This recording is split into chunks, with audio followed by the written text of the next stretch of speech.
Bonjour à tous, je suis Franck Marchex, fondateur de Confidence de Coach et aujourd'hui j'ai le plaisir de recevoir donc David Laroche. Bonjour David. Salut à toi. Tu vas bien? En pleine forme, on ne peut pas aller mieux là je crois. On a la chance quand même de se retrouver ensemble à Miami, Ouais, d'accord, pour un séminaire où on rencontre des coachs comme nous ou alors des web entrepreneurs, des gens qui font du business sur internet.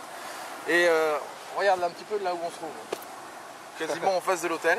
Non, c'est que c'est magnifique. Hein. C'est superbe. Écoute, je voulais t'interviewer ce matin parce que ce qui m'intéresse, ce serait de...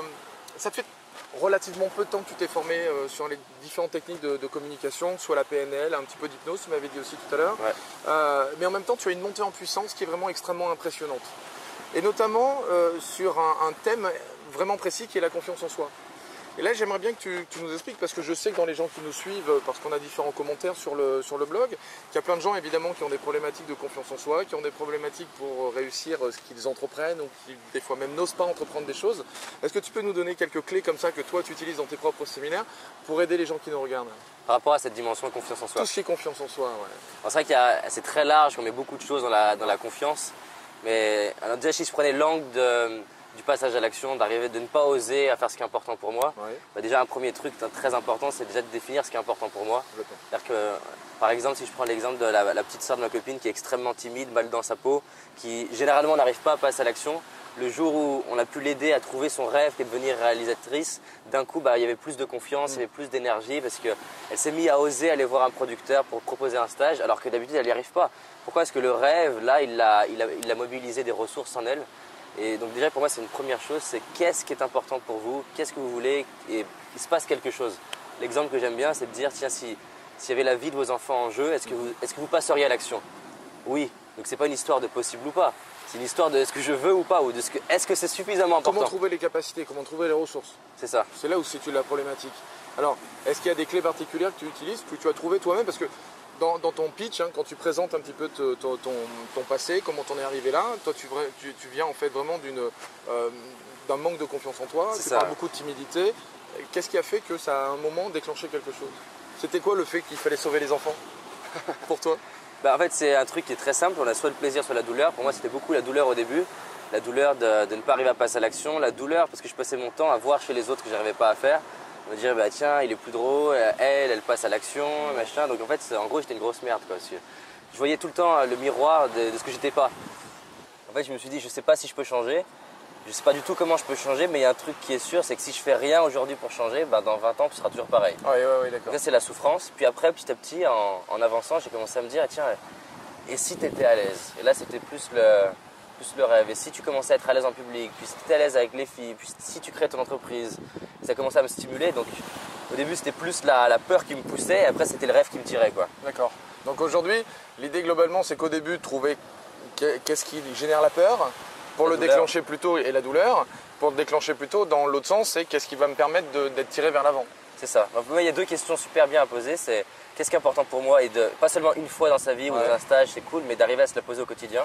Dans les choix qu'on a à faire, qu'est-ce qui est important pour moi, qu'est-ce qui est important pour moi. Et l'autre question, si j'y arrive pas, c'est quoi le prix à payer si j'y vais pas? Et est-ce que ce prix à payer, j'y suis ok ou pas? D'accord. Est-ce que ça me plaît par exemple de me dire tiens, il y a une personne qui j'avais vraiment envie d'aller lui parler et comment je vais me sentir après si j'ai rien fait? Bah, si je vais ressentir de la frustration, de la culpabilité, si ça c'est plus fort que ma peur d'y aller, bah, je vais y aller. Ouais.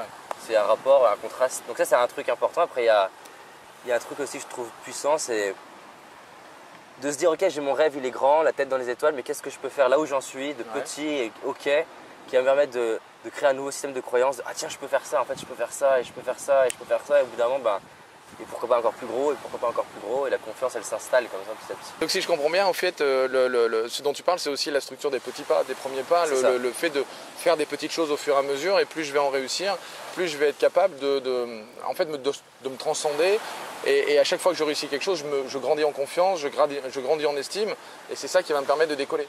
Exactement. D'accord. Et donc pour trouver ces fameux premiers pas, c'est à la fois la structure de tout à l'heure, c'est qu'est-ce qui est vraiment important pour moi. En fait ce que j'aime bien dire c'est que je vais commencer à utiliser et transformer la peur comme un outil et pas comme un ennemi. D'accord. La plupart des gens s'ils ont peur là-bas, ils vont aller là-bas en fait. Ouais.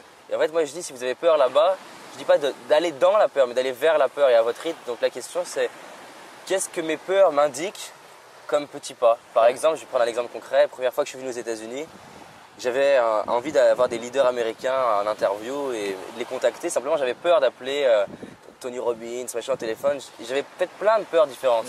Je me posais la question en fait, de quoi tu as peur, David? J'avais peur de parler en anglais, j'avais peur de parler au téléphone, j'avais peur d'appeler un leader américain, un leader tout court quoi. Et me dire, bah tiens, si je prenais la peur d'appeler en anglais, c'est une peur. Qu'est-ce que je peux faire qui est OK pour moi maintenant? Et là, j'ai pris mon téléphone, j'ai tapé compagnie New York et j'ai appelé des entreprises où je n'avais rien à faire. Pourquoi est-ce qu'au bout de la 10e, au bout d'un moment, je me suis dit, mais en fait, je sais le faire.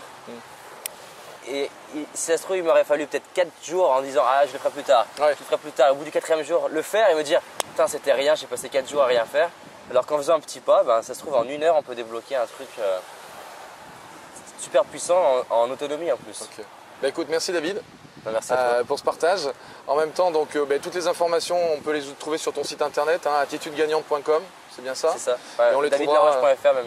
davidlaroche.fr, d'accord, super. Donc on mettra les 2 sites sous la vidéo.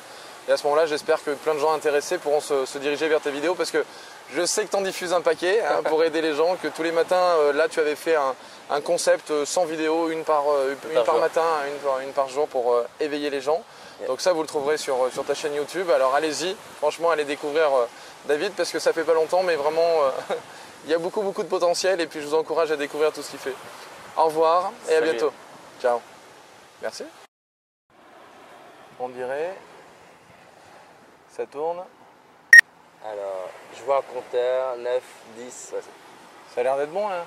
Ouais. Non, ouais, je vois pas, ça a l'air d'être bien. Hop là. En fait, je vais tenir mon micro. Ouais, là il est rouge et là-bas il a l'air rouge aussi. Ah, il craque. Ok. Allez, on est parti. Plus je vais commencer à réussir des choses et plus les choses... Et si cette vidéo vous a plu, vous pouvez simplement vous inscrire sur la chaîne Confidence de Coach et la partager avec tous vos amis. Bien évidemment, pensez à nous laisser un commentaire juste au-dessous de cette vidéo afin que je puisse répondre à chacune de vos questions. Et si vous voulez voir toutes les vidéos dès qu'elles sortent, le plus simple, c'est de nous laisser vos coordonnées sur le site internet, sur notre formulaire d'inscription. Alors au revoir et à bientôt.